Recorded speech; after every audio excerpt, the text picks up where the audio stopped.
फतेहाबाद में चौधरी देवीलाल की जयंती पर 25 सितंबर को सम्मान समारोह कार्यक्रम का आयोजन किया जा रहा है, जिसको लेकर निमंत्रण देने इनेलो नेता चौधरी अभय सिंह चौटाला रेवाड़ी पहुंचे, जहां उन्होंने रेवाड़ी के प्रजापत चौक स्थित जिला कार्यालय पर कार्यकर्ताओं को संबोधित किया।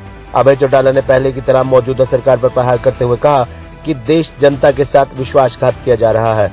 केंद्र सरकार एजेंसियों का जमकर दुरुपयोग कर रही है। आने वाले समय में भारतीय जनता पार्टी को इसका खामियाजा भुगतना पड़ेगा। उन्होंने कहा कि जल्द ही तीसरे मोर्चे का गठन किया जाएगा, जिसके लिए चौधरी ओम प्रकाश चौटाला जल्द ही बिहार के मुख्यमंत्री नीतीश कुमार सहित अन्य कई बड़े नेताओं से मुलाकात करेंगे। उन्होंने कहा कि फतेहाबाद में आयोजन समान समारोह में मंच पर तीसरे मोर्चे के सभी बड़े नेता मौजूद रहेंगे। चौधरी अभय सिंह चौटाला ने कहा कि 2024 के लोकसभा चुनाव में भारतीय जनता पार्टी मात्र 50 सीटों तक ही सिमट कर रह जाएगी।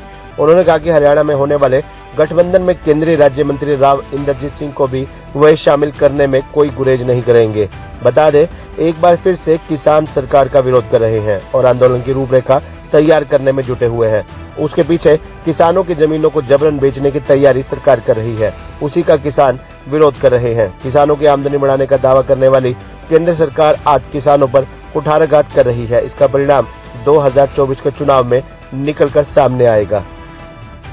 उसको मनाने का काम करते हैं। इस बार फतेहाबाद में चौधरी साहब का जन्मदिन मनाया जाएगा और चौटाला साहब का एक प्रयास रहा है कि आज इस देश के अंदर गैर कांग्रेस और गैर बीजेपी के एक ऐसा तीसरा मोर्चा बने, जो मोर्चा बनने के बाद लोगों में एक भरोसा जीतने का काम करे। लोग आज कांग्रेस से भी, कांग्रेस की तो आपसी कड़े की वजह से दुखी है और भाजपा के गलत निर्णयों की वजह से लोग आज भाजपा से किनारा कर रहे हैं। पूरे देश के लोग बदलाव चाहते हैं, लेकिन बदलाव के लिए उनके सामने आज कोई ऐसा विकल्प नहीं है तीसरा, जिसकी वजह से लोग कहीं इकट्ठे होकर के अपना वोट उनको डाल करके सत्ता परिवर्तन करने का काम करें।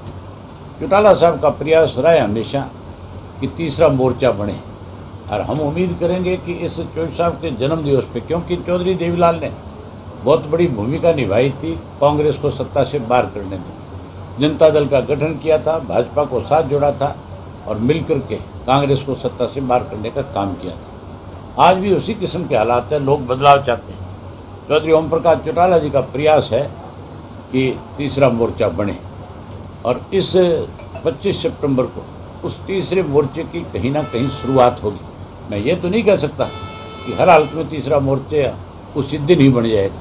मोर्चा बनने में तो समय लगेगा, लेकिन एक शुरुआत हो जाएगी। उस दिन हमारे देश के बड़े नेता जो है चौधरी देवीलाल के प्रति जहाँ अपने श्रद्धा सुमन अर्पित करने आएंगे, वहीं लोगों में ये संदेश देंगे कि अब हम इकट्ठे होकर के इसको सत्ता से बाहर करेंगे भाजपा को, जिसमें शरद पवार आएंगे। शरद पवार के साथ साथ अपने नीतीश कुमार जी आएंगे, फारूक अब्दुल्ला साहब आएंगे, देवगौड़ा साहब आएंगे। उसके अलावा हम राव चंद्रशेखर जो है चीफ मिनिस्टर तेलंगाना, उनको निमंत्रण दे रहे हैं, बुला रहे हैं। मुझे उम्मीद है कि वो भी आएंगे और लालू प्रसाद यादव के बेटे तेजस्वी यादव आएंगे। इस तरह से सरदार प्रकाश सिंह बादल जो है वो भी आएंगे। इस तरह के जो नेता है वो सारे इसमें आएंगे और उससे एक संदेश जाएगा देश में कि अब अगले 2 साल के अंदर तीसरा मोर्चा पक्का मजबूती के साथ खड़ा होगा और भाजपा सत्ता से बाहर हो जाएगी। चौटाला साहब की, लेकिन नीतीश जी का आज कार्यक्रम अचानक, उनका कोई डॉक्टर से मेडिकल होना था, वो लेट हुए, उसकी वजह से आज उनका कैंसिल हो गया। लेकिन कल 4 बजे चौटाला साहब से नीतीश कुमार जी मिलने आ रहे हैं घर पे। कल मुलाकात होगी, आज की बजाय वो कल पे चलेगी। कल मुलाकात। कांग्रेस तो आज आप देख नहीं रहे कांग्रेस की हालत क्या है। कांग्रेस की तो आपस में इतना बड़ा विवाद है कांग्रेस में, किस तरह से कांग्रेसी एक दूसरे को नीचा दिखाने में लगे हुए।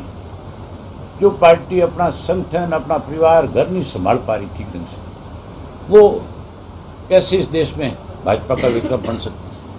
मुझे नहीं लगता कि कांग्रेस जो है कोई आज बहुत मजबूत पार्टियों में से रहेगी होगी। चौटाला साहब ने जब तीसरे मोर्चे की बात करी थी, तब आप जैसे पत्रकार साथियों को भी ये लग रहा था कि ये संभव नहीं है, लेकिन अब आप भी मानते होंगे कि चौधरी ओम प्रकाश चौटाला की जो पहल थी वो कहीं संभव होने जा रही है। आज आपको नज़र आएगा जब आप 25 सितंबर को वहाँ पे आओगे तो आपको भी सबको निमंत्रण है, आप भी आओ। एक नेतृत्व की बात होती है कि चलो जब तीसरे मोर्चे के लिए नेता एक मंच पे इकट्ठा होंगे तो नेतृत्व का फैसला भी हो जाएगा, कोई खास बात नहीं है। ये जब भाजपा को सत्ता से बाहर करने की बात आएगी तो फिर मान के चलो सारे स्वार्थ भूलने पड़ेंगे और स्वार्थ भूल करके किसी एक को संयोजक बना करके इस लड़ाई को लड़ना पड़ेगा। किसान दोबारा आंदोलन की राह पे इसलिए हमारे प्रदेश के मुख्यमंत्री 1800 एकड़ ज़मीन है जो आपके गुड़गांव के साथ लगती है मानेसर की, जो ज़मीन किसानों की थी, किसानों के पास थी, किसान जिस पे खेती कर रहा था, अब उस ज़मीन को ज़बरदस्ती ले रही है। और मुख्यमंत्री से जब डेलीगेशन मिला तो